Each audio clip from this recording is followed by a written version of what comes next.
এবার আমরা দেখব ফর্ম ডিজাইনের অ্যারেঞ্জ ট্যাবটি দেখব, এবং এখানে ইতিপূর্বে আমরা অ্যারেঞ্জ ট্যাবের অনেক কিছু আমরা দেখেছি। এবার আমরা দেখব ছোটোখাটো যেমন টেবিল এবং আরও কিছু বিষয় আমরা দেখব, এবং এর মাধ্যমে সাধারণত আমরা ইতিপূর্বে দেখেছি যে আমরা এখানে যদি কোনো এখানে আমরা যদি কোনো এটিকে যদি আমরা মুভ করি তাহলে সরাসরি এই নেম ট্যাবটিও মুভ হবে, এবং আমরা এটিকে মুভ করলে এটি মুভ হবে, দুটিই মুভ হবে। এটি সাধারণত একটির সাথে আরেকটি লিঙ্ক করা আছে। যদি আমরা এই লিঙ্কটিকে যদি আমরা অফ করতে চাই তাহলে দুইটিকে সিলেক্ট করে নিয়ে আমরা এখান থেকে রিমুভ লেআউটে ক্লিক করব।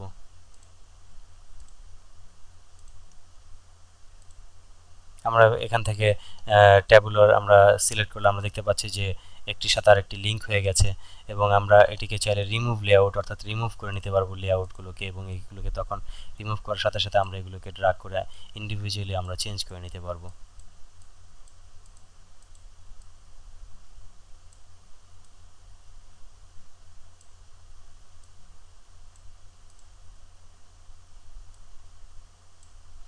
এবং এর মাধ্যমে এবং স্টাক যদি আমরা করতে চাই এটি সিলেকশন করে আমরা স্টাকে ক্লিক করে এটিকে স্টাক হয়ে যাবে, এবং আমরা এর মাধ্যমে স্টাক করে নিতে পারবো, এবং আমরা দুটিকে অ্যাটাচমেন্ট করে নিতে পারবো একসাথে। এবং যদি আমরা স্টাকে আমরা টেবুলেট করতে চাই তাহলে টেবুলেট হবে, এবং রিমুভ লেআউট যদি করতে চাই রিমুভ লেআউট হবে, অর্থাৎ এগুলোকে সম্পূর্ণ রিমুভ লেআউটটি রিমুভ করে দিবে, এবং এটিকে আমরা আমাদের কাস্টম অনুযায়ী আমরা এটিকে ডিজাইন করে নিতে পারবো।